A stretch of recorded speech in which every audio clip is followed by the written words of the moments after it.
তো বন্ধুরা চলে আসলাম বিয়েবাড়ির লাস্ট ভিডিও নিয়ে। তো বিয়েবাড়ি মানেই কষ্ট, আমরা সেই জন্য বিয়ের দিন চলে এসেছিলাম। বউ ভাতের দিন যখন যাচ্ছি আর কন্যাযাত্রীর গাড়িগুলো কিন্তু একই সাথে যাচ্ছে, আর আমি কিন্তু ভিডিওটা এখান থেকেই অন করে দিলাম। তো পুরো বাইরের থেকে পুরো ভিতরটাই তোমাদেরকে দেখাবো বন্ধুরা। তো তোমরা পুরো ভিডিওটা দেখতে থাকো, আশা করছি তোমাদের খুব ভালো লাগবে।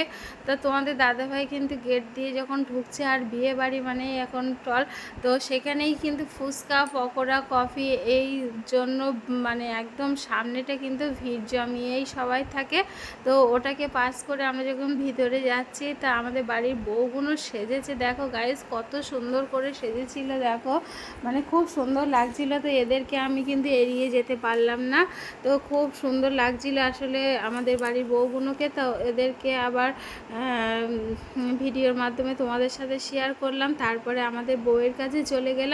তো আমাদের বউকে দেখো কত সুন্দর করে সাজিয়েছে গাইস, খুব সুন্দর লাগছে তাই না দেখতে। তো আমি গিয়ে ওর পাশে গিয়ে দাঁড়িয়ে একটু আমিও ভিডিও সেলফি তুলে নিলাম। আর যে যার মতো ওখানে ভিডিও সেলফি, সবাই কিন্তু ব্যস্ত, আর প্রচণ্ড গরম আর মানুষের ভিড়। তো এখানে কিন্তু ভিড় প্রচণ্ড বলেই আমরা আবার একটু বাইরের দিকেও যাব, কিন্তু বউ বাপের বাড়ির লোকও যেহেতু এসে গেছে একই সাথে, সেই জন্য বউ বাপের বাড়ির লোকদের নিয়ে একটু ব্যস্ত যেহেতু।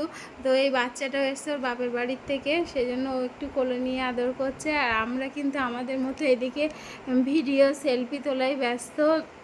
তো এই দিক থেকে আবার দেখো বাইরের দিকে গেলাম, বাড়ির বউরা আবার আনন্দ করবে না, এটা কখনো হয় গাইস? তো বাড়ির বউ বৌদিরা যে দেওরের বিয়েতে কত আনন্দ করে তার প্রমাণ তোমাদেরকে আমি তুলে ধরলাম। দেখো তার সাথে তোমাদের দাদা ভাইও লেগে গেছে, আর আমার ননদ, সবাই মিলে দেখো কত সুন্দর করে নাচ করছে।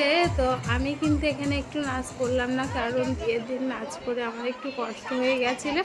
তো ওরা নাচ করছে আর আমি কিন্তু ভিডিওটা করেই যাচ্ছি। টুট যাই রাজাজি গানের নাচ করছে এরা এত সুন্দর করে, তো খুব ভালো লাগছিলো, এখানে খুব এনজয় করলাম আমরা সবাই মিলে।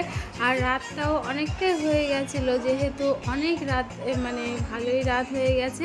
তো খাওয়ারের দিকটা গাইজ যেতে হবে, তো চলো খাওয়ারের দিকটায় যাওয়া যাক। এবার মেনু কার্ডটাই এই ছিল, আর মেনুতে সব কিছুই ছিল, আর বলতে হবে না নতুন করে বন্ধুরা, তোমরা তো সবই জানো। আর আমাদের ভাগনা ভাগ্নি ভাগনা বউ সবাইকে নিয়ে আমরা বসে গেলাম খেতে। তো দেখো এই আমাদের ছোট্ট বোনু, তো ওকেও আমি কিন্তু ভিডিওর সাথে ক্যাপচার করলাম তোমাদের সাথে। তো তারপরে খাওয়ার সময় কিন্তু আমি তোমাদেরকে একটু শেয়ার করতে পারলাম না, যেহেতু ভিডিওটা ধরে দেওয়ার কোনো লোকই ছিল না, সবাই একই সাথে খেতে বসেছিলাম। আর আমাদের সব থেকে বাড়ির বড় ভাগনা এই যে, তো তোমাদেরকে একটু লাইক করছে। তারপরে কিন্তু খাওয়া দাওয়ার পরে আমাদের এর সাথেও একটু ভিডিও করলাম। তারপরে আমাদের বাড়ির ছেলে আর বউ কনে কে দেখো কত সুন্দর লাগছে। তো আজকের ভিডিওটা এই পর্যন্ত, টাটা।